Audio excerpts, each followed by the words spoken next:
I think yung isa sa pinaka-winner talaga na result ng WRN survey is that we've got the Gen Z.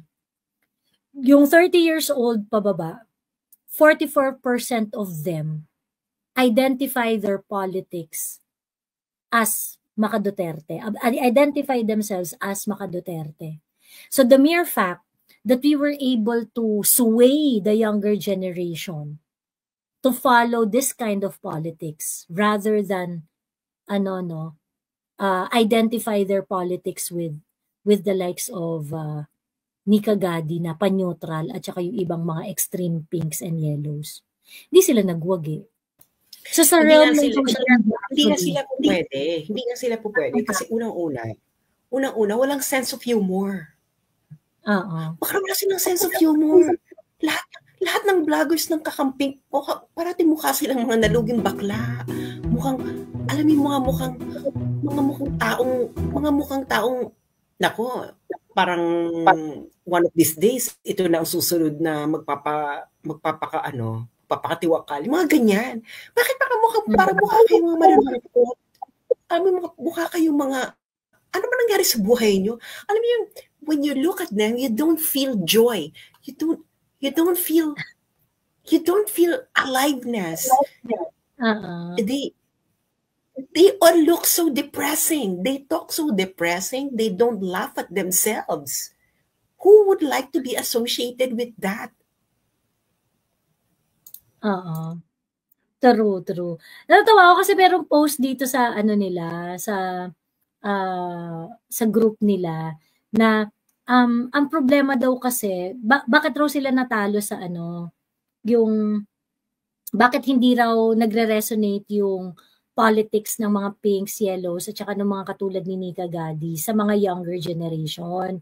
So sabi nila kasi daw masyado daw nga yun nga yung observation mo din, Sas, na hindi sila funny.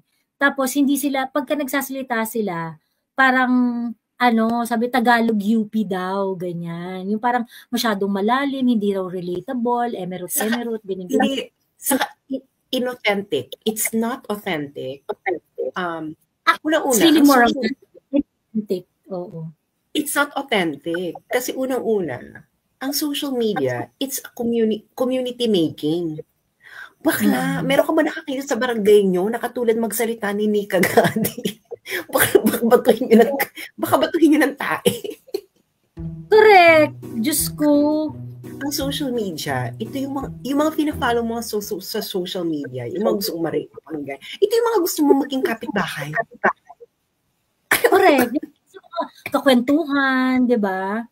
Oo. Aminin niyo, kaya niyo ako pina-follow dahil nalilibugan kayo sa akin. At yung mga gusto niyo maging kapitbahay, yung mga nalilibugan kayo, di ba?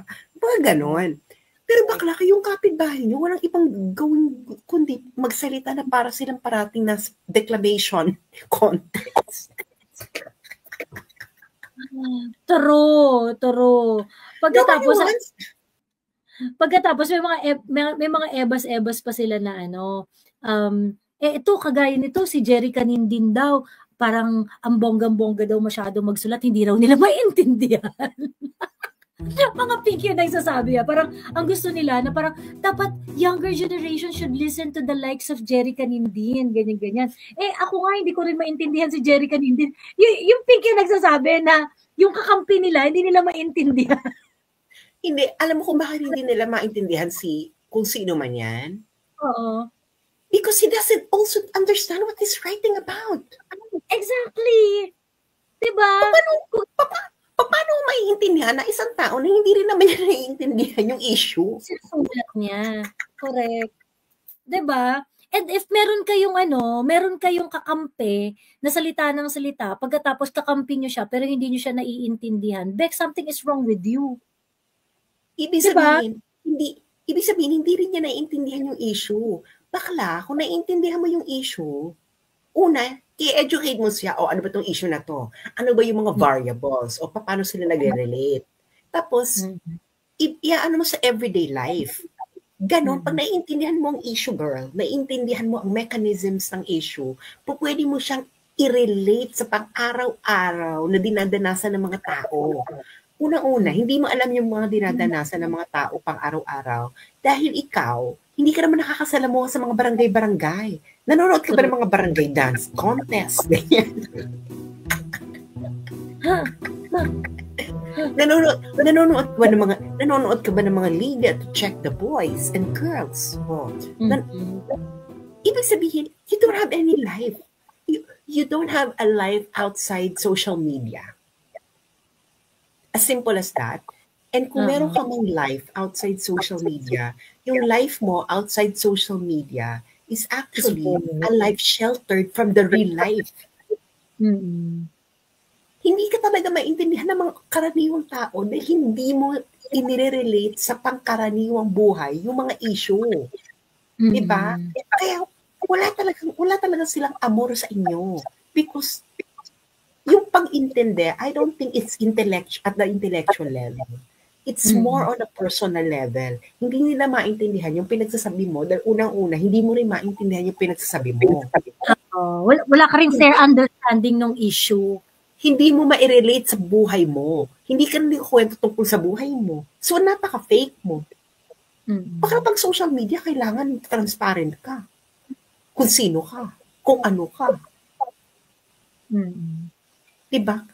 Kaya nga ang mga nagwawagi sa social media, nagtatagal sa social media, ito yung mga tao nakaka-relate ng mga tao.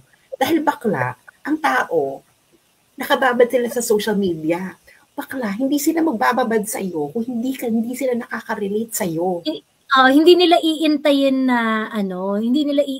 na parang ano ba yung baka meron pang magandang sasabihin or whatsoever.